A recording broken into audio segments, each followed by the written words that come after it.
người.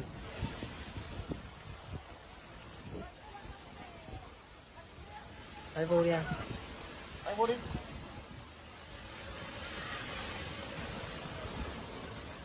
Quay đầu đâu đấy?